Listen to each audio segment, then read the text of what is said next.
भारत की जाबाज सेना ने ऑपरेशन सिंदूर को अंजाम दे दिया है और ये देखिए तस्वीरें।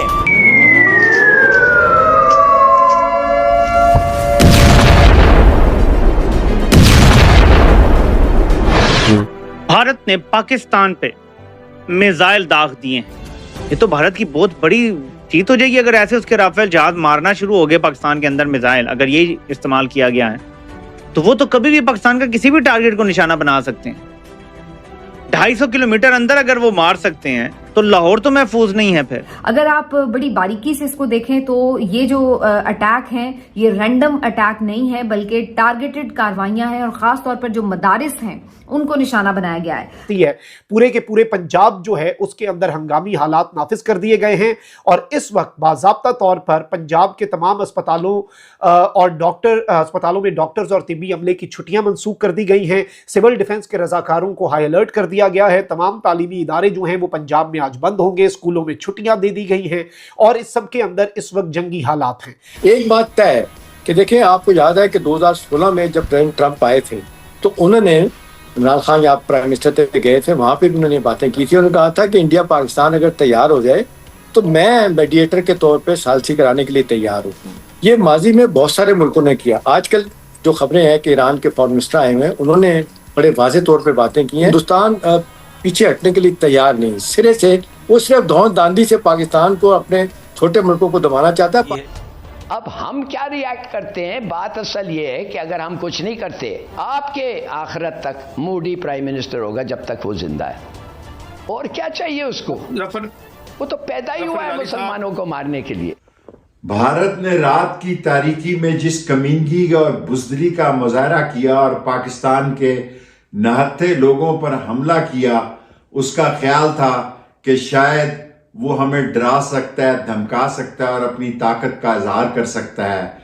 लेकिन चश्मे ज़दन में उनके 5 राफेल जहाज़ों को गिरा दिया गया।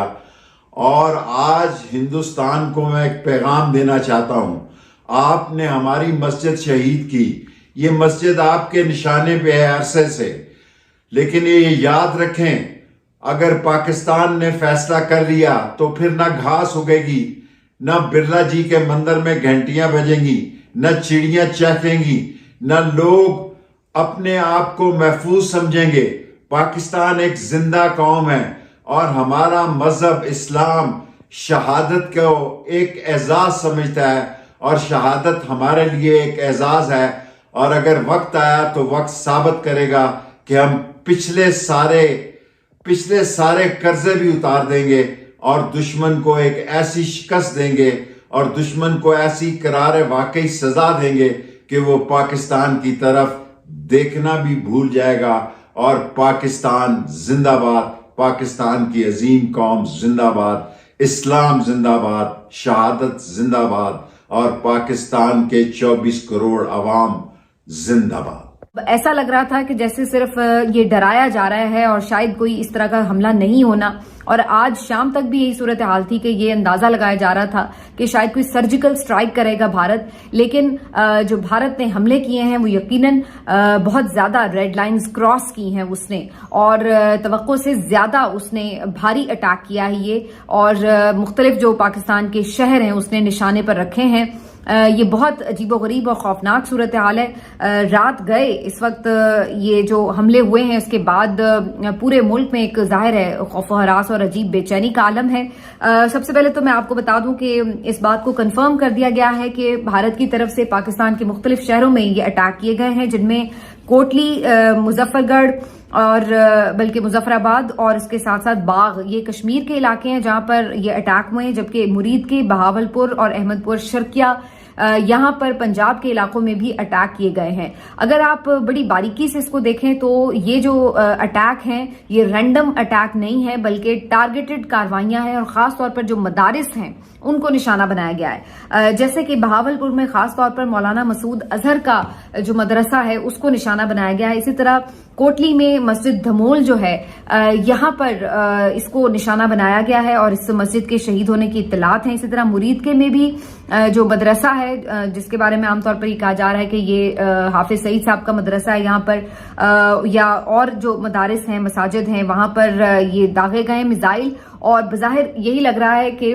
ये जो मदारिस हैं निशाने पर लिए गए हैं और इनको जानबूझकर निशाना बनाया गया। इसका कुछ अंदाजा ऑलरेडी था कि इन इलाकों को या इन जगहों को निशाना बनाया जा सकता है। इसी वजह से मौलाना मसूद अजहर का जो बहावलपुर में ये मदरसा था इसको खाली करवा लिया गया था, और भी कई इलाके ऐसे थे जहां पर खदशा था कि हमले हो सकते हैं, भारत टारगेट कर सकता है, तो उन इलाकों को खाली करवा लिया गया था, जिसकी वजह से ये उम्मीद जाहिर की जा रही है कि शायद जानी नुकसान जो है वो कम हुआ होगा।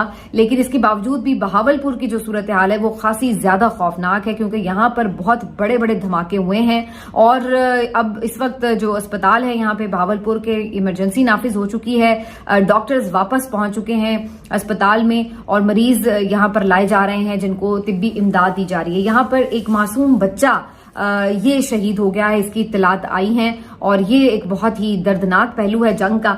जाहिर सी बात है, जब भी कोई कहीं पे भी कोई इस तरह की जंग शुरू होती है, कोई अटैक होता है, तो इसमें मासूम लोग भी निशाना बनते हैं, और इस वक्त हम ये देख सकते हैं कि यहाँ पर 2-3 अफराद हैं जो जख्मी हालत में लाए गए, एक बच्चा जो है वो शहीद हुआ, इसकी कंफर्म इत्तलात हो चुकी हैं। इसके अलावा मजीद यहाँ पर जो है लोगों को जख्मी हालत में लाया जा रहा है ट्रीटमेंट के लिए, और सिविल अस्पताल में भी और विक्टोरिया अस्पताल में भी इस वक्त इमरजेंसी नाफिज है। तो इसी तरह से जो बाकी यानी कश्मीर का इलाका है वहां पर भी इसी तरह फौरी अस्पतालों में इमरजेंसी नाफिज कर दी गई है। यहाँ पर जो मुजफ्फराबाद का इलाका है, ग्रिड स्टेशन यहाँ पे टारगेट हुआ है, जिसकी वजह से एकदम अंधेरा भी छा गया शहर के अंदर। और सबसे पहले जब ये खबरें आना शुरू हुई हैं कोई आसपास मेरा ख्याल है 1 बजे के करीब, तो उस वक्त सबसे पहले इन्हीं इलाकों में खबर आई, एकदम से पहले बहावलपुर की खबर आई कि यहाँ पर जोरदार धमाके सुने गए हैं, और फिर उसके बाद आजाद कश्मीर से ये खबरें आने लगी कि कोटली के इलाके में भी धमाके सुने गए। नमस्कार दोस्तों, स्वागत है आप लोग का हिंदुस्तानी स्पेशल के एक और नए वीडियो में। दोस्तों जैसे कि आप जानते हैं कि पाकिस्तान जो कि लगातार भारत से लड़ने की बातें कर रहा है, उसको अब ये बात अच्छी तरीके से पता चल गया कि हमारा कुछ भी नहीं हो सकता, और जो शेख रशीद कई दिनों से बाहर नहीं दिख रहा था वो बिल से बाहर आ चुका है और भारत के खिलाफ बातें कर रहा है। जैसा कि आपने इस वीडियो में देखा है कि शेख रशीद के अंदर कितना ज़्यादा खौफ भारत के खिलाफ जो है दिख रहा है, क्योंकि शेख रशीद को बहुत अच्छे तरीके से पता है कि भारत चीज़ क्या है और आने वाले दिनों में हमारे साथ क्या कर सकता है। और इसीलिए शेख रशीद जो है वो एक तरफ तो भारत को धमकी देने में लगा है, क्योंकि उसके पीछे पाकिस्तान की आर्मी का प्रेशर है, लेकिन दूसरी तरफ वो उसके अंदर जो खौफ है वो भी दिख रहा है। शेख रशीद जो कि पहले भी भारत को बहुत ज़्यादा धमकी दे रहा था, वो आपको पता हो कितने दिनों से इमरान खान की गवर्नमेंट नहीं है, तो फिर वो बाहर हो चुका है, लेकिन एक बार फिर से वो बिल से बाहर आया है भारतीय आर्मी के अटैक के बाद। अब दोस्तों अगर अटैक की बात करें तो अटैक में जिस तरीके से भारतीय आर्मी ने आतंकी जो संगठन है जो वहाँ पर रहते हैं, जहाँ पर वो प्रशिक्षण करते हैं, जहाँ पे वो बंदूक चलाना सीखते हैं, वहाँ पे जो है वो अटैक किया। इससे पाकिस्तानी आर्मी को गहरी चोट लगी है, क्योंकि पाकिस्तानी आर्मी खुद तो सामने नहीं आती, आतंकियों को भेजती है, और ये बात पूरी दुनिया को पता है। और भारत ने भी साफ कह दिया था कि हम इसका बदला ज़रूर लेंगे। और जो ऑपरेशन सिंदूर है वो जिस तरीके से भारतीय आर्मी ने उसको टारगेट किया है, उस चीज़ को सफल किया है, उसको लेके भी पूरी दुनिया में भारतीय आर्मी की वाहवाही हो रही है, और पूरी दुनिया ये बात बोल रहा है कि भारत को ऐसा ही करना चाहिए था, क्योंकि आतंकवादी किसी के भी खिलाफ हो सकते हैं। अगर आप डोनाल्ड ट्रंप की आज का बयान देखें तो उन्होंने भी ये साफ कह दिया है कि हम भारत के साथ खड़े हैं।